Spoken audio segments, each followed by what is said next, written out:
Criminal Law, Part 2. California Barbri Outlines for Criminal Law, Part 2.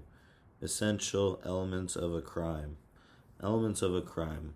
A crime almost always requires proof of a physical act, an actus reus, and a mental state, mens rea, and concurrence of the act and mental state. It may also require proof of a result and causation, i.e., that the act caused the harmful result. Physical act. Defendant must have either performed a voluntary physical act or failed to act under circumstances imposing a legal duty to act. An act is a bodily movement. Exam tip.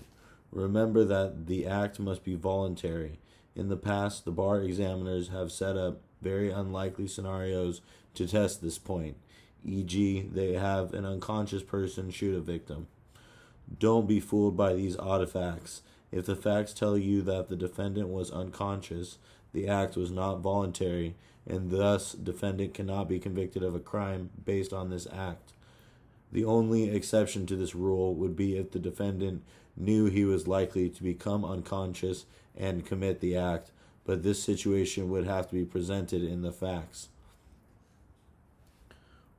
1. Omission as an act. Failure to act gives rise to liability only if 1. There is a legal duty to act, 2. The defendant has knowledge of the facts giving rise to the duty to act, and 3. It is reasonably possible to perform the duty. A legal duty to act can arise from a statute, contract, relationship between the defendant and the victim, e.g., a parent/spouse has a duty to protect child/spouse from harm, voluntary assumption of care by the defendant for the victim, or the creation of peril for the victim by the defendant. Exam tip. For an omission to be a criminal act, there must be a duty to act. There is no general Good Samaritan law requiring people to help others in trouble.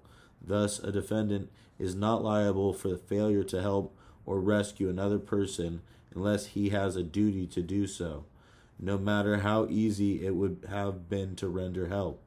Your moral outrage is not enough for a criminal conviction. Possession as an act.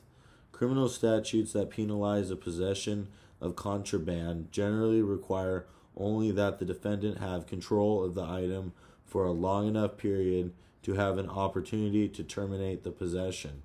Possession need not be exclusive to one person, and possession also may be constructive, meaning that actual physical control need not be proved when the contraband is located in an area within the defendant's, quote, dominion and control, end quote.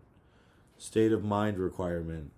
Absent a state of mind requirement in the statute, the defendant must be aware of his possession of the contraband, but he need not be aware of its illegality. However, many statutes add a state of mind element, e.g., knowingly, to possession crimes. Under such statutes, the defendant ordinarily must know the identity or nature of the item possessed. On the other hand, a defendant may not consciously avoid learning the true nature of the item possessed. Knowledge may be inferred from a combination of suspicion and indifference to the truth. Mental state. Number 1, specific intent. A crime may require not only the doing of an act, but also the doing of it with a specific intent or objective. The existence of a specific intent cannot be conclusively imputed from the mere doing of the act, but the manner in which the crime was committed may provide circumstantial evidence of intent. The major specific intent crimes and the intents they require are as follows. Number 1, solicitation. Intent to have the person solicited commit the crime. Number 2, attempt. Intent to complete the crime. 3, conspiracy. Intent to have the crime completed. 4, first degree premeditated murder. Premeditated intent to kill. 5, assault. Intent to commit a battery. 6, larceny and robbery. intent to permanently deprive the other of his interest in the property taken. 7. Burglary, intent to commit a felony in the dwelling. 8. Forgery, intent to defraud. 9. False pretenses, intent to defraud. And 10. Embezzlement, intent to defraud. Exam tip. Never forget that attempt is a specific intent crime, even when the crime attempted is not. Thus, although common law murder does not require specific intent to kill, i.e., recklessly disregarding a high risk to human life would be enough, attempted common law murder requires the specific intent to kill. Without that intent, a defendant is not guilty of attempted murder. Malice, common law murder, and arson. The intent necessary for malice crimes, common law murder, and arson requires a reckless disregard of an obvious or high risk that the particular harmful result will occur. Defenses to specific intent crimes, e.g., voluntary intoxication, do not apply to malice crimes. 3. General intent, awareness of factors constituting crime. Almost all crimes require at least, quote, general intent, which is an awareness of all factors constituting the crime, i.e., defendant must be aware that she is acting in the prescribed way and that any required attendant circumstances exist. The defendant need not be certain that all these circumstances exist. It is sufficient that she is aware of a high likelihood that they will occur. Inference of intent from act. A jury may infer the required general intent merely from the doing of the act. 4. Strict liability offenses. A strict liability or public welfare offense is one that does not require awareness of all of the factors constituting the crime, i.e., the defendant can be found guilty from the mere fact that she committed the act. Common strict liability offenses are selling liquor to minors and statutory rape. Defenses that negate state of mind, such as mistake of fact, are not available. Model Penal Code analysis of fault. The MPC eliminates the common law distinctions between general and specific intent and adopts the following categories of intent. So, for the requisite intent for major crimes, there are specific intent crimes, which are 1. Solicitation, 2. Attempt, 3. Conspiracy, 4. First degree premeditated murder, 5. Assault, attempted battery, 6. Larceny, robbery, 7. Burglary, 8. Forgery, 9. False pretenses, and 10. Embezzlement. The general intent crimes are number 1. Battery, number 2. Rape, number 3. Kidnapping, and number 4. False imprisonment. Malice includes number 1. Common law murder, and 2. Arson. And strict liability crimes include number 1. Statutory rape, 2. Selling liquor to minors, and 3. Bigamy in some jurisdictions. Purposely, knowingly, or recklessly. When a statute requires that the defendant act purposefully, knowingly, or recklessly, a subjective standard is used.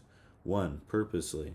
A person acts purposely when his conscious object is to engage in certain conduct or cause a certain result.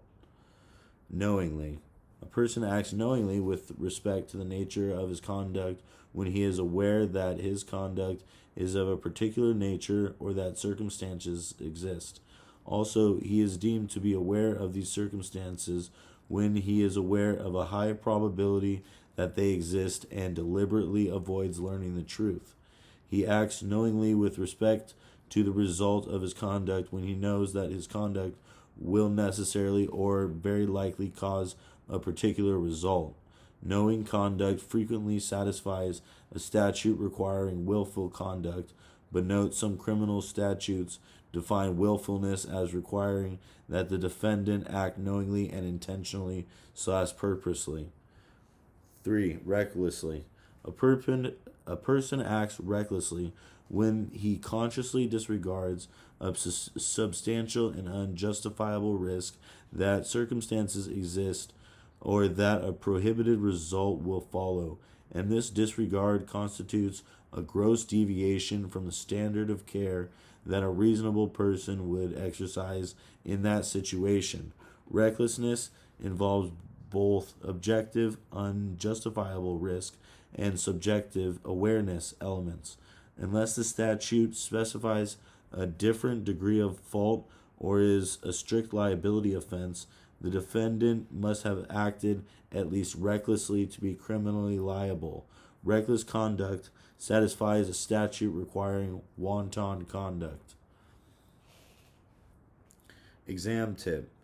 A criminal law question often asks you to interpret a statute. Check the language of the statute carefully for the mental state required for each material element of the crime, because whether a defendant is guilty often turns on that mental state. For example, if the statute requires that a defendant act, quote, knowingly, such as, quote, knowingly selling guns to a felon, the defendant will be guilty only if she had the knowledge, e.g., knew or was aware of a high probability and deliberately avoided the truth that the purchaser was a felon. B. Negligence. A person acts negligently when he fails to be aware of a substantial and unjustifiable risk, where such failure is a substantial deviation from the standard of care. To determine whether a person acted negligently, an objective standard is used. However, it is not just the reasonable person standard that is used in torts. The defendant must have taken a very unreasonable risk. 6. Vicarious liability offenses. A vicarious liability offense is one in which a person without personal fault may nevertheless be held liable for the criminal conduct of another, usually an employee. The trend is to limit vicarious liability to regulatory crimes and to limit punishment to fines.